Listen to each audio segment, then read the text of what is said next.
interesa identificar los tipos de redes, de sistemas de comunicación motriz que ofrecen los juegos.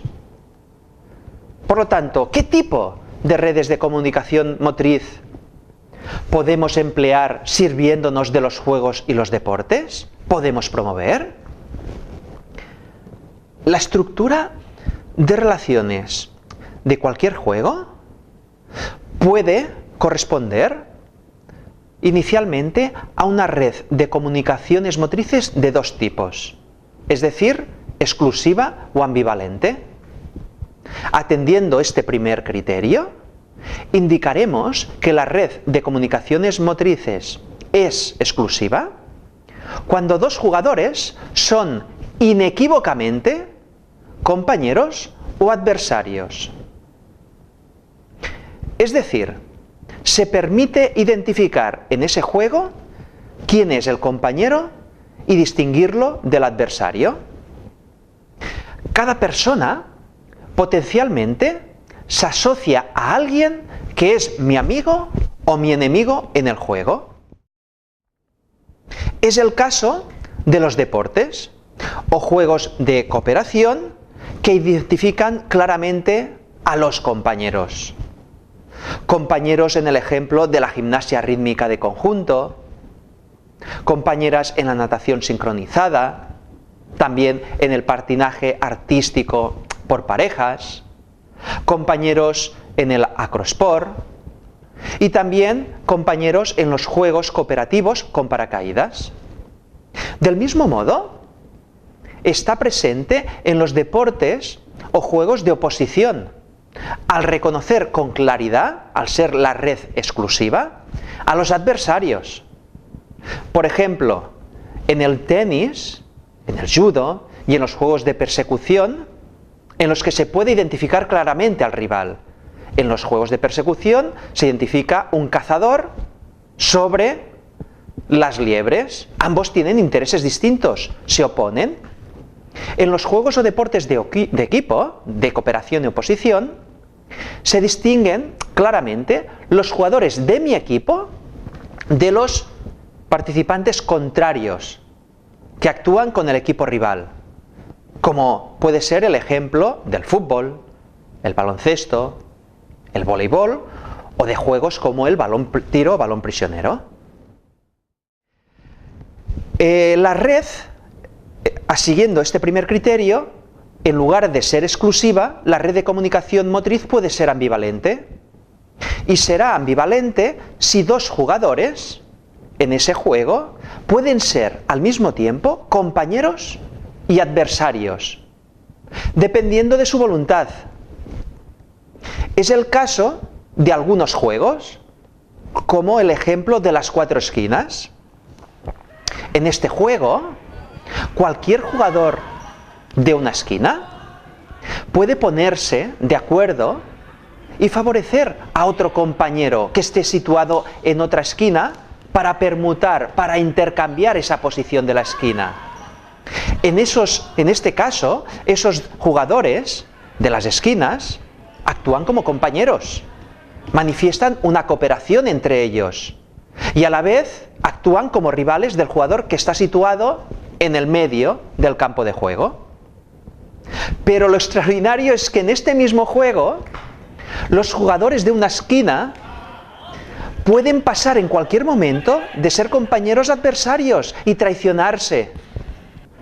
Por ejemplo, cuando alguien hace ver que va a intercambiar la posición con otra persona, provoca el cambio de la otra persona y deja él de hacer esa posible acción, no sale, de manera que la otra persona interviene y se encuentra sin ningún lugar, lo que provoca que debe pasar al centro, como jugador del centro, siendo traicionado por su compañero. El segundo criterio, si bien el primer criterio era saber si la red de comunicación motriz es exclusiva o ambivalente, el segundo criterio nos lleva a identificar si ese conjunto, esa red de comunicaciones motriz, es estable o inestable. La red de comunicación motriz será estable si las relaciones motrices con los demás son siempre iguales durante toda la partida. Es decir, si los compañeros son compañeros desde el inicio hasta el final, o si los adversarios son enemigos desde que comienza la partida hasta que concluye. Los juegos y deportes que tienen una red de comunicación motriz estable corresponden a ejemplos como el juego del balón tiro o balón prisionero, en el que los compañeros siempre van en el mismo equipo, no cambian de relación durante la partida. Por lo tanto, estamos ante un juego con una red estable y también exclusiva de acuerdo con el primer criterio que hemos comentado anteriormente. Por otra parte, la red de comunicación motriz puede ser inestable en otras ocasiones. Si un jugador puede pasar de ser adversario a ser compañero o de ser compañero a adversario durante la partida, esa red será inestable. Por ejemplo, en el juego de la pelota cazadora, inicialmente dos jugadores comienzan como cazadores, tratando de capturar a las liebres, que son adversarios. Esos dos compañeros cazadores actúan cooperando, son compañeros.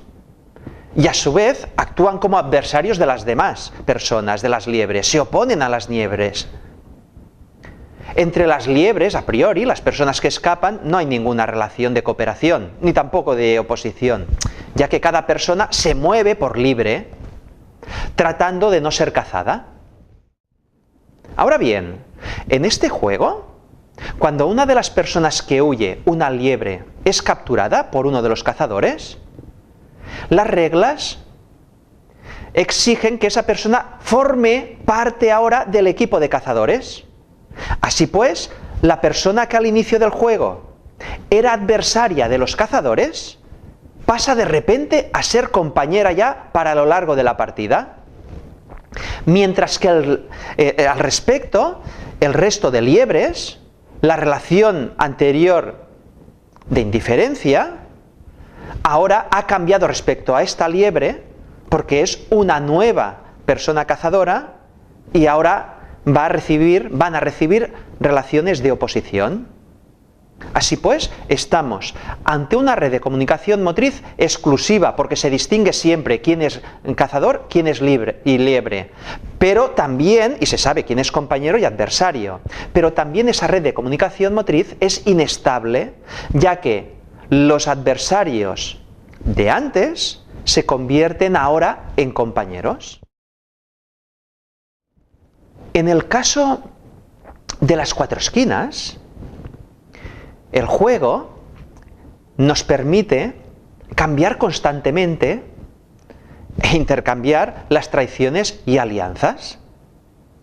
La red de comunicación motriz aquí es ambivalente, ya que cualquier jugador es compañero o adversario según su voluntad, y a la vez es inestable, porque ahora puedo actuar de compañero y en cualquier momento puedo pasar a ser adversario en una secuencia posterior e ir al medio.